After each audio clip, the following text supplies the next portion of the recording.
नमस्कार. आपण राज्यसेवा पूर्व परीक्षेचे PYQ बघत आहोत. त्यामध्ये सामाजिक सुधारणा यामध्ये आज आपण महिला यांच्याशी संबंधित जे काही प्रश्न आलेले आहेत ते बघूया. यापूर्वीच्या व्हिडिओमध्ये आपण 4 प्रश्न बघितलेले आहेत. आज आपण 5वा प्रश्न बघणार आहोत. एकूण 6 प्रश्न विचारण्यात आलेले आहेत. बघा, प्रश्न आहे 1957च्या स्त्री शिक्षण विषयक राष्ट्रीय आयोगाच्या अध्यक्षा कोण होत्या? तर त्याचं उत्तर आहे दुर्गाबाई देशमुख. आणि राज्यसेवा पूर्व 2022ला आलेला प्रश्न आहे. बघा, श्रीमती दुर्गाबाई देशमुख, तर त्यांच्याविषयी माहिती बघू. यांनी स्वातंत्र्य आंदोलनात भाग घेतला होता. त्या आंध्र विद्यापीठाच्या MA असून मद्रास विद्यापीठाच्या कायद्याच्याही पदवीधर आहेत. 1942 काही वर्ष त्यांनी मद्रास हायकोर्टात वकिलीही केली.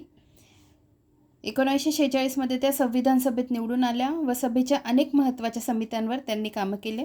भारतातील स्त्री कल्याण विषयक सेवा कार्यात त्यांनी विशेष कामगिरी केली. मद्रासच्या आंध्र विमेन्स असोसिएशन तसेच आंध्र महिला सभा या संस्थांच्या त्या संस्थापिका सदस्य आहेत. अखिल भारतीय परिचारिका परिषद व रेड क्रॉस सोसायटी यांच्या त्या सदस्य आहेत.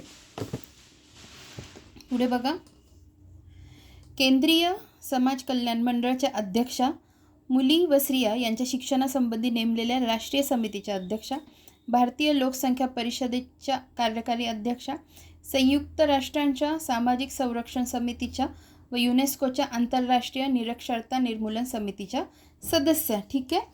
पुढे बघा,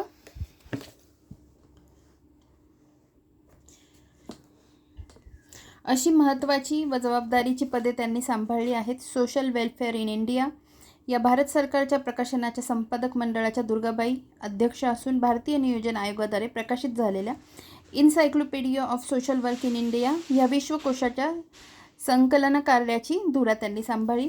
तेलुगू व इंग्रजी या दोन्ही भाषेतील एक अत्यंत प्रभावी वक्ता म्हणून दुर्गाबाई प्रसिद्ध आहेत.